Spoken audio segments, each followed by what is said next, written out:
Hi, I wanted to talk today about the different theories of addiction and how understanding the different theories and which approach you're taking will inform how you show up with a client and how you choose to respond and treat them.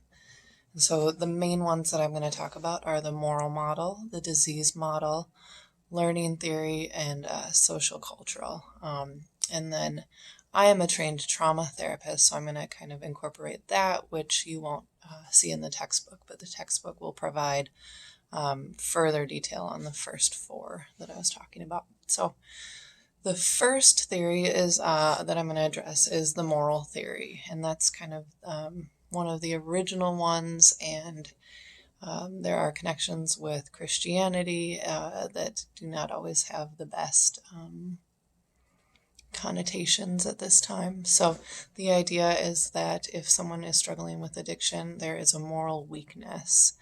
And so in order to recover, you need willpower and discipline. And so that's understandable as to why that would be problematic because there are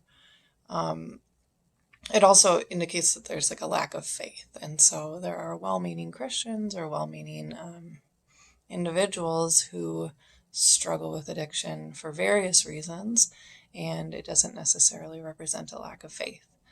Now, I want you to consider for yourself, because there are different verses in the Bible that indicate that it might be okay to use substances, primarily alcohol. That's the one that's addressed in the Bible. So there's the example of Jesus turning water into wine. There's First Timothy that says that they use wine for stomach issues or other ailments. But then there's other verses like in Titus 2:3 talking about not being a slave to wine, or how John the Baptist was not going to have strong drink and he was going to be instead filled with the Spirit.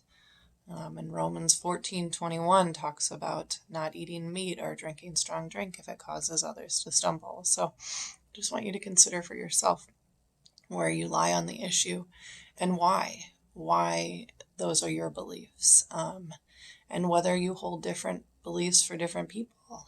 So just want those wheels to start to get turning.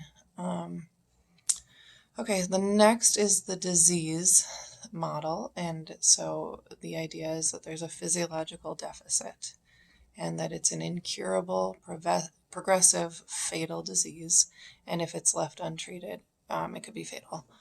And so AA, NA is a big proponent of the disease model, and it takes slips really seriously. So the idea is that once you have any taste or any amount of the substance, you then can't control yourself. And so complete abstinence and staying away is the prescribed treatment, and medications are used in that regard. I went to a training once that described AA as the first three steps are getting right with God or your higher power. The next three steps are getting right with yourself. The following three steps are getting right with people in your life. And then the last three are getting right with community and society. I think framing it that way, it makes the steps useful for anybody, not just individuals struggling with addictions. Okay, the learning and behavioral theory is the idea that you learn that you can use substances to help deal with stress, pain, depression, anxiety, and you feel more relaxed, and so that just creates a pattern.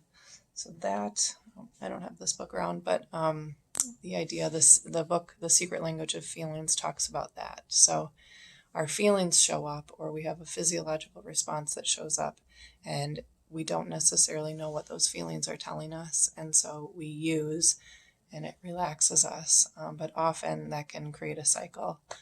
I would say that there needs to be some sort of susceptibility or predisposition towards an addiction in order for that to then become an addiction. And if there's low susceptibility, but it just happens to be a stressful time period, it seems to be that individuals in that boat are able to eventually use in moderation depending on the substance.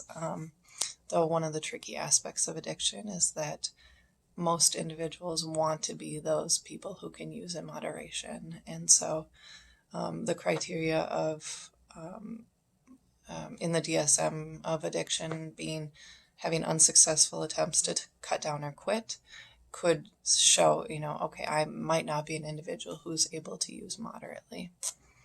And then there's sociocultural models, so saying that the environment, media, social circles create addictive patterns, and so those need to be addressed. And a good analogy I heard about that would be like taking a sick tree from a forest, putting it in a nursery, nursing it back to health.